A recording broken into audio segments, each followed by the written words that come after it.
بسم اللہ الرحمن الرحیم۔ سیدنا کریم صلی اللہ علیہ وسلم۔ اسلامک ایکسس ویو کے ناظرین السلام علیکم۔ آج ہم آپ کے لیے حضرت طفیل بن عمرو الدوسی رضی اللہ تعالیٰ عنہ کا واقعہ لے کر آئے ہیں۔ حضرت طفیل بن عمرو الدوسی کی ناقابل فراموش داستان سننے کے قابل ہے۔ یہ اتنی دلچسپ ہے کہ مسلمانوں کو یہ ضرور سننی چاہیے۔ آئیے آغاز کرتے ہیں۔ حضرت طفیل بن عمرو رضی اللہ تعالیٰ عنہ فرماتے ہیں کہ جوں ہی میں مکہ معظمہ پہنچا، سرداران قریش مجھ پر ٹوٹ پڑے۔ بڑی گرم جوشی سے انہوں نے میرا استقبال کیا اور بڑی ہی عزت افزائی کا ثبوت دیا۔ پھر تمام سردار اور مکے کے معززین ایک جگہ جمع ہوئے اور مجھے اپنے پاس بلا کر کہنے لگے، طفیل آپ یہاں تشریف لائے ہیں۔ یہاں ایک شخص نے بزم خود نبوت کا دعویٰ کر رکھا ہے۔ اس نے ہمارے خیالات کو چوپٹ کر دیا ہے، ہم نے پھوٹ ڈال دی ہے اور ہمیں پارا پارا کر دیا ہے۔ اندیشہ ہے کہ یہ مصیبت کہیں آپ کی قوم پر بھی نازل نہ ہو جائے۔ ہماری یہ مخلصانہ تجویز ہے کہ آپ اس شخص کو منہ نہ لگائیں، نہ اس سے کلام کریں اور نہ اس کی کوئی بات سنیں، اس لیے کہ اس کی بات میں جادو کا اثر ہے۔ یہ باپ کو بیٹے سے، بھائی کو بھائی سے اور خاوند کو بیوی سے جدا کر دیتا ہے۔ حضرت طفیل رضی اللہ تعالیٰ عنہ فرماتے ہیں، باخدا وہ مسلسل مجھے حضرت محمد صلی اللہ علیہ وسلم کی طرف منسوب عجیب و غریب داستانیں سناتے رہے اور مجھے ڈراتے رہے، یہاں تک کہ میں نے دل میں ٹھان لی کہ میں آپ کے قریب تک نہیں پھٹکوں گا، نہ آپ سے بات کروں گا اور نہ امی آپ کی بات سنوں گا۔ صبح کے وقت جب میں طواف کعبہ اور بیت اللہ میں رکھے گئے بتوں سے برکت حاصل کرنے کے لیے گھر سے نکلا، جن کی ہم بہت تعظیم کیا کرتے تھے، تو از راہ احتیاط میں نے اپنے کانوں میں روئی ٹھونس لی کہ مبادا میرے کانوں میں کوئی بات پڑ جائے۔ حضرت محمد صلی اللہ علیہ وسلم کعبے کے پاس کھڑے ہو کر نماز پڑھ رہے تھے اور عبادت میں مشغول تھے۔ ان کی نماز اور عبادت کا انداز بالکل مختلف تھا۔ مجھے اس منظر نے گھائل کر دیا۔ آپ کا یہ طریق عبادت مجھے ایسا بھایا کہ رگ رگ میں مسرت کی ایک لہر دوڑ گئی۔ دل ہی دل میں محسوس کیا کہ غیر ارادی طور پر آہستہ آہستہ آپ کے قریب ہوتا جا رہا ہوں، یہاں تک کہ بالآخر میں سچ مچ آپ کے قریب ہو گیا۔ اللہ تعالیٰ کو بھی شاید یہی منظور تھا میں آپ کی چند باتیں سن ہی لوں۔ چنانچہ میں نے رسول اللہ صلی اللہ علیہ وسلم سے عمدہ اور اچھی باتیں سنی۔ اس پر دل میں خیال آیا، طفیل بڑے افسوس کی بات ہے، تو ایک دانش مند شاعر ہے، حسن و فتح کو خوب جانتا ہے۔ یہ شخص جو کچھ بھی کہتا ہے اس کے سن لینے میں حرج ہی کیا ہے؟ اگر اس نے کوئی معقول بات کی تو مان لینا، بری بات کی تو دامن جھٹک کر الگ ہو جانا۔ جناب طفیل رضی اللہ تعالیٰ عنہ فرماتے ہیں، میں وہاں مسجد میں ہی ٹھہرا رہا یہاں تک کہ رسول اقدس صلی اللہ علیہ وسلم عبادت سے فارغ ہو کر اپنے گھر کو چل دیے۔ میں بھی آپ کے پیچھے پیچھے چل پڑا۔ جب آپ گھر میں داخل ہوئے تو میں آپ کے ساتھ وہاں پہنچ گیا۔ میں نے عرض کی، یا رسول اللہ صلی اللہ علیہ وآلہ وسلم، آپ کی قوم نے مجھ سے آپ کے بارے میں بہت سی باتیں کی ہیں، مجھے یہ مسلسل ڈراتے اور خوف زدہ کرتے رہے کہ کہیں میں آپ کی باتیں سن کر متاثر نہ ہو جاؤں۔ چنانچہ میں نے احتیاط کے طور پر اپنے کانوں میں روئی ٹھونس لی تاکہ میں آپ کی بات نہ سن سکوں، لیکن منشاء الہی یہ تھی کہ میں آپ کی باتیں بہرحال سنوں۔ واللہ میں نے نہ صرف آپ کی باتیں سنی بلکہ آپ کی ہر بات مجھے اچھی لگی۔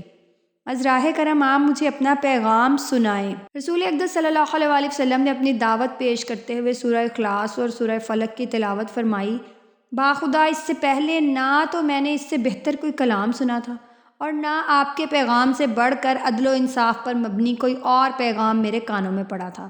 اس موقع پر میں نے بیعت کی غرض سے رسول اللہ صلی اللہ علیہ وسلم کے آگے ہاتھ پھیلا دیے اور کلمہ طیبہ پڑھ کر اس بات کی شہادت دی کہ اللہ تعالیٰ کے سوا کوئی عبادت کے لائق نہیں، اور یہ کہ حضرت محمد صلی اللہ علیہ وسلم اللہ تعالیٰ کے رسول ہیں۔ اس اقرار کے ساتھ میں دائرہ اسلام میں داخل ہو گیا۔ جناب طفیل رضی اللہ تعالیٰ عنہ بیان کرتے ہیں کہ کچھ عرصے میں مکہ معظمہ ہی میں قیام پذیر رہا اور احکام اسلام کی تعلیم حاصل کرتا رہا۔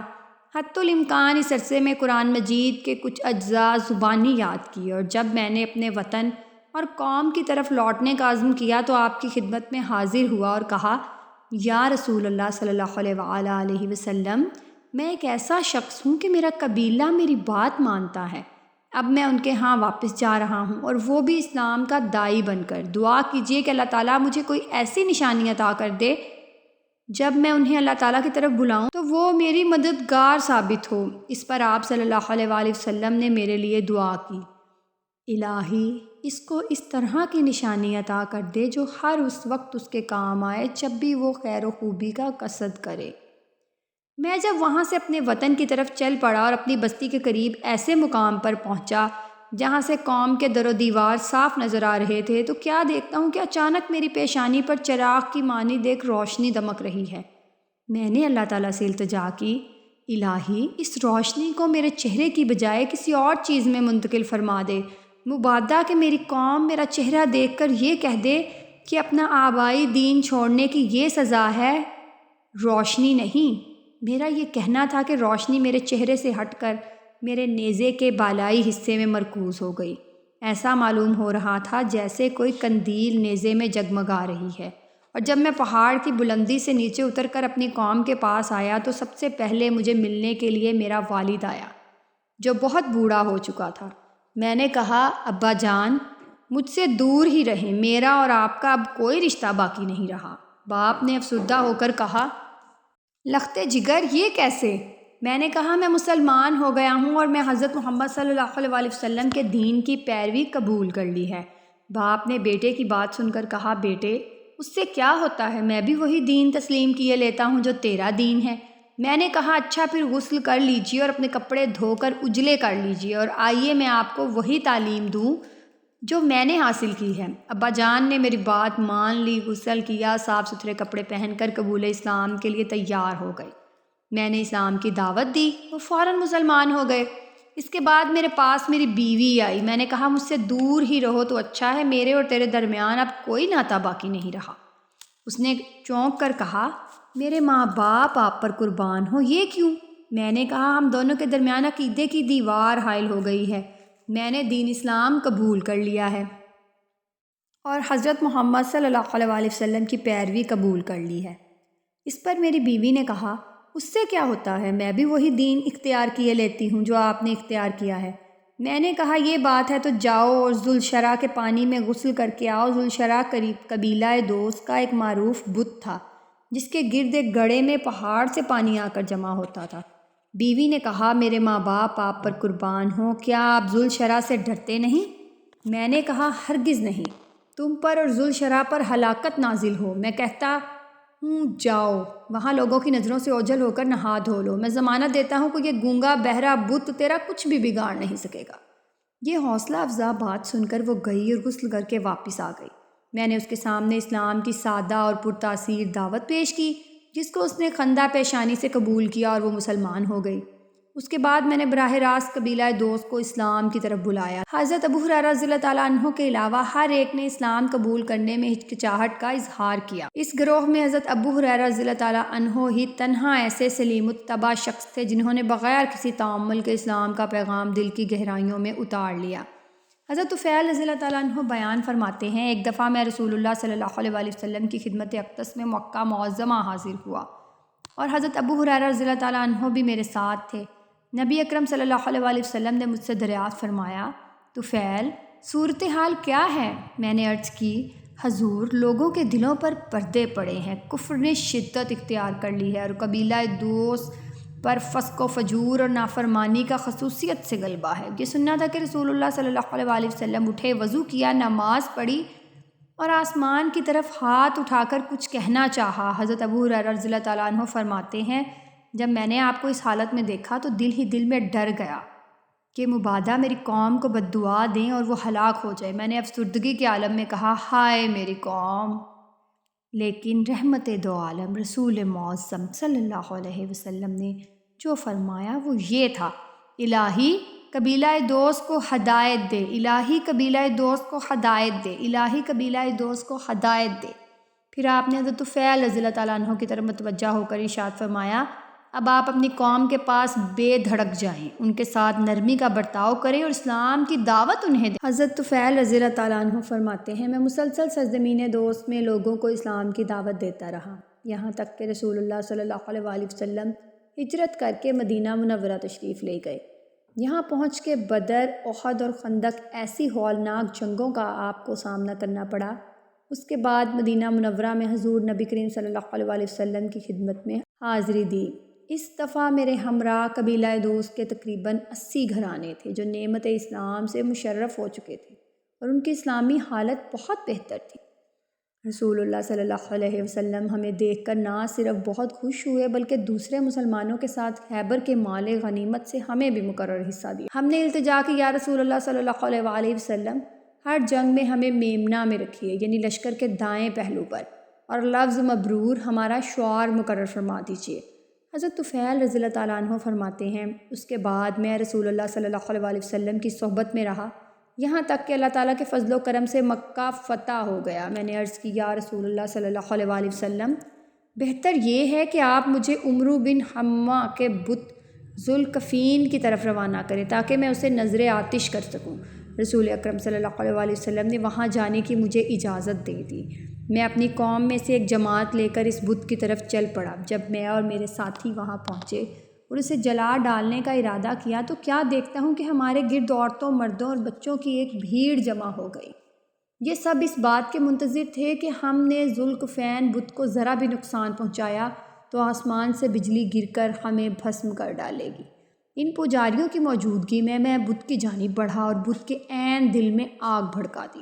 اس وقت میری زبان پر رجزیہ اشعار تھے، ان کا ترجمہ یہ ہے: اے ذوالکفین، میں تیرے پجاریوں میں نہیں ہوں، ہماری پیدائش تیری پیدائش سے کہیں پہلے ہوئی۔ آج میں آگ تیرے دل میں بھڑکا رہا ہوں۔ یہ اشعار کہے اور اسے نظر آتش کر دیا۔ دیکھتے ہی دیکھتے آگ نے اسے کو اپنا لقمہ بنا لیا اور یہ جل کر راکھ کا ڈھیر بن گیا۔ اس کے جل جانے سے شرک کی جڑ بھی کٹ گئی اور پورا قبیلہ اسلام کے آغوش میں آ گیا اور پھر اپنے حسن اسلام کا ثبوت بھی دے دیا۔ حضرت عمر بن خطاب رضی اللہ تعالیٰ عنہ کے دور خلافت میں ایک مرتبہ حضرت عمرو بن طفیل دوسی رضی اللہ تعالیٰ عنہ آپ سے ملاقات کے لیے تشریف لائے۔ دسترخوان بچھا، اس وقت متعدد لوگ آپ کے پاس بیٹھے، آپ نے سب کو کھانے کی دعوت دی۔ حضرت عمرو بن طفیل رضی اللہ تعالیٰ عنہ ایک طرف الگ ہو کر بیٹھے رہے۔ فاروق اعظم رضی اللہ تعالیٰ عنہ نے دریافت کیا، کیا بات ہے، آپ کھانے میں شریک نہیں ہو رہے؟ ایسا تو نہیں ہے کہ آپ اپنے کٹے ہوئے ہاتھ کی وجہ سے شرم محسوس کر رہے ہیں؟ جواب دیا، امیر المومنین، بالکل یہی بات ہے۔ آپ نے ارشاد فرمایا، خدا کی قسم، اس وقت آپ کے علاوہ کسی کو یہ شرف حاصل نہیں ہوا کہ اس کے جسم کا ایک حصہ اس سے پہلے جنت میں پہنچ جائے، یعنی ان کا وہ ہاتھ جو کٹ کر ان سے پہلے جنت میں پہنچ چکا ہے۔ حضرت عمرو بن طفیل رضی اللہ تعالیٰ عنہ کو شہادت سے فیض یاب ہونے کا خواب اس وقت سے نظر آنے لگا تھا جب یہ اپنے باپ سے جدا ہو گئے تھے۔ غزوہ یرموک میں ان کے خواب کو پورا کر دیا۔ دیگر مجاہدین کے ساتھ یہ جہاد میں کود پڑے اور دشمنوں سے لڑتے ہوئے جام شہادت نوش فرمایا جس کی ان کے والد نے تمنا کی تھی۔ حضرت طفیل بن عمرو دوسی رضی اللہ تعالیٰ عنہ پر خدا تعالیٰ کی رحمت ہو، یہ خود بھی شہید ہوئے اور ایک شہید کے باپ ہونے کا انہیں شرف بھی حاصل ہے۔ حضرت طفیل بن عمرو دوسی رضی اللہ تعالیٰ عنہ نے آخری دم تک رسول اکرم صلی اللہ علیہ وسلم کا ساتھ دیا۔ آپ کے وصال کے بعد حضرت صدیق اکبر رضی اللہ تعالیٰ عنہ جب مسند خلافت پر فائز ہوئے تو حضرت طفیل بن عمرو رضی اللہ تعالیٰ عنہ خلیفہ رسول علیہ السلام کی خدمت میں حاضر ہوئے اور یقین دلایا کہ میری ذات، میری تلوار اور میرا بیٹا آپ کی تائید و نصرت کے لیے وقف ہے۔ جب ارتداد کی جنگیں چھڑیں اور کفر و الحاد کا شعلہ بھڑکا تو حضرت طفیل بن عمرو رضی اللہ تعالیٰ عنہ مسیلمہ کذاب کے ساتھ جنگ لڑنے کے لیے مسلمانوں کے لشکر میں مقدمۃ الجیش کی حیثیت سے شامل ہو کر نکل کھڑے ہوئے اور اس وقت ان کے ہمراہ ان کا بیٹا عمرو بھی تھا۔ یمامہ کی طرف روانگی کے سلسلے میں ابھی وہ راستے ہی میں تھے کہ انہوں نے خواب دیکھا۔ اپنے ساتھیوں سے انہوں نے کہا، میں نے خواب دیکھا ہے، میں اس کی تعبیر معلوم کرنا چاہتا ہوں۔ ساتھیوں نے دریافت کیا، آپ نے کیا خواب دیکھا؟ فرمایا، میں نے خواب میں دیکھا میرا سر مونڈ دیا گیا ہے اور ایک پرندہ میرے منہ سے نکل کر اڑ گیا ہے اور ایک عورت نے مجھے اپنے پیٹ میں چھپا لیا ہے، اور میں نے یہ بھی دیکھا کہ میرا بیٹا عمرو بھی بڑی تیزی سے بھاگتا ہوا میرے پیچھے پیچھے آ رہا ہے، لیکن میرے اور اس کے درمیان کوئی چیز حائل ہو گئی ہے۔ تمام ساتھیوں نے کہا، خواب تو اچھا ہے۔ انہوں نے کہا، با خدا میں نے اس کے ایک تعبیر کی ہے، سر مڑانے سے یہ مراد ہے کہ میرا سر کاٹ دیا جائے گا۔ پرندہ جو میرے منہ سے نکل کر اڑ گیا، اس کے معنی یہ ہے کہ میری روح پرواز کر دی جائے گی، اور وہ عورت جس نے مجھے اپنے پیٹ میں چھپا لیا ہے زمین ہے جو کھودی جائے گی اور مجھے اس میں دفن کر دیا جائے گا۔ میری دلی تمنا ہے کہ مجھے شہادت کا رتبہ نصیب ہو۔ رہا میرے بیٹے کا تیزی سے میرے پیچھے بھاگنا، تو اس سے یہ مراد ہے کہ وہ بھی میری طرح شہادت کی تلاش میں سرگردہ رہے گا جو میرا مقدر ہے، لیکن اسے شہادت یہ مقام میرے بعد اس وقت ملے گا جب اللہ تعالیٰ کو منظور ہوگا۔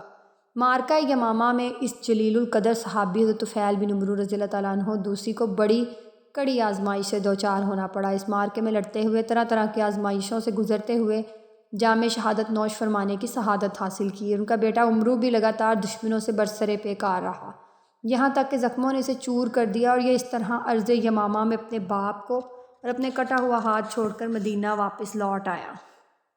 اور غزوہ یرموک میں ان کا بیٹا بھی شہید ہو گیا، جس کی ان کے والد کو تمنا تھی۔ اگر آپ کو ہماری یہ ویڈیو پسند آئی ہے تو اس کو لائک، شیئر، سبسکرائب ضرور کیجیے، اور اس طرح کی مزید ویڈیوز دیکھنے کے لیے ہمارے ساتھ بنے رہیے گا۔ اللہ حافظ۔